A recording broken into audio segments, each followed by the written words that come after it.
Among the animals the serpent was notable. Of all of them he had the most excellent qualities, in some of which he resembled man. Like man he stood upright upon 2 feet, and in height he was equal to the camel. Had it not been for the fall of man, which brought misfortune to them, too, one pair of serpents would have sufficed to perform all the work man has to do, and, besides, they would have supplied him with silver, gold, gems, and pearls. As a matter of fact, it was the very ability of the serpent that led to the ruin of man and his own ruin. His superior mental gifts caused him to become an infidel. It likewise explains his envy of man, especially of his conjugal relations. Envy made him meditate ways and means of bringing about the death of Adam. He was too well acquainted with the character of the man to attempt to exercise tricks of persuasion upon him, and he approached the woman, knowing that women are beguiled easily.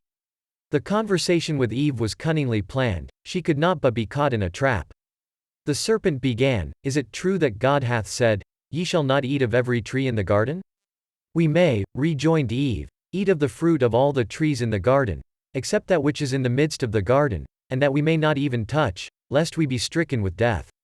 She spoke thus, because in his zeal to guard her against the transgressing of the divine command, Adam had forbidden Eve to touch the tree, though God had mentioned only the eating of the fruit.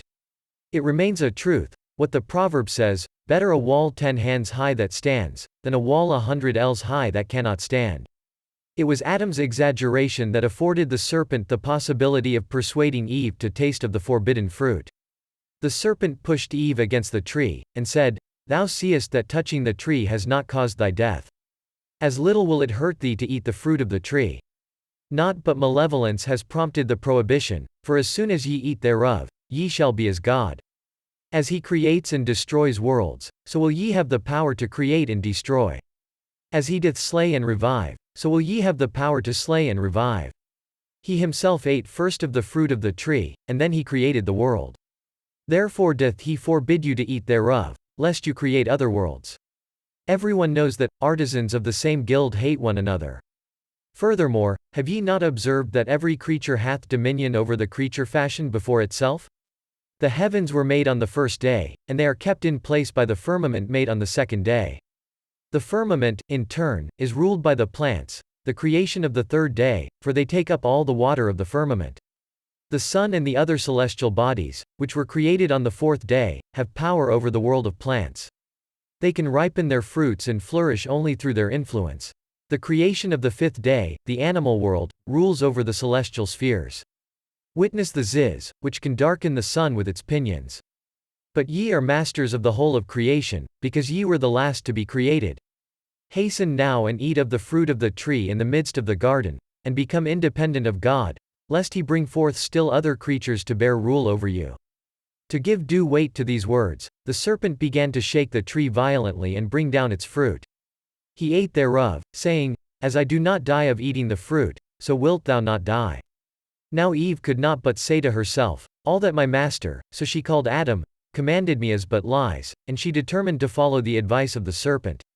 Yet she could not bring herself to disobey the command of God utterly.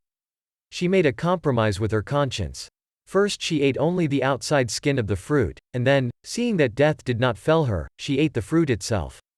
Scarce had she finished, when she saw the angel of death before her.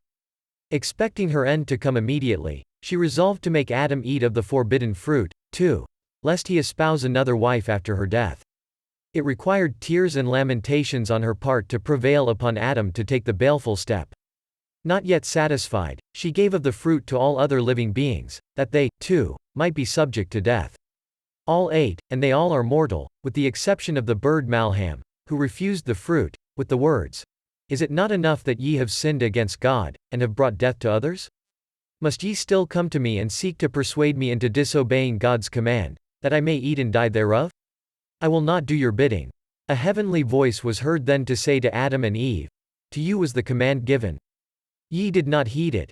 Ye did transgress it, and ye did seek to persuade the bird Malham. He was steadfast, and he feared me, although I gave him no command. Therefore he shall never taste of death, neither he nor his descendants, they all shall live forever in paradise." Adam spoke to Eve, "Didst thou give me of the tree of which I forbade thee to eat? Thou didst give me thereof, for my eyes are opened, and the teeth in my mouth are set on edge. Eve made answer, As my teeth were set on edge, so may the teeth of all living beings be set on edge. The first result was that Adam and Eve became naked. Before, their bodies had been overlaid with a horny skin, and enveloped with the cloud of glory. No sooner had they violated the command given them than the cloud of glory and the horny skin dropped from them, and they stood there in their nakedness, and ashamed.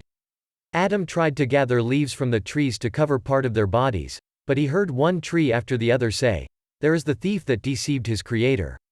Nay, the foot of pride shall not come against me, nor the hand of the wicked touch me. Hence, and take no leaves from me. Only the fig tree granted him permission to take of its leaves.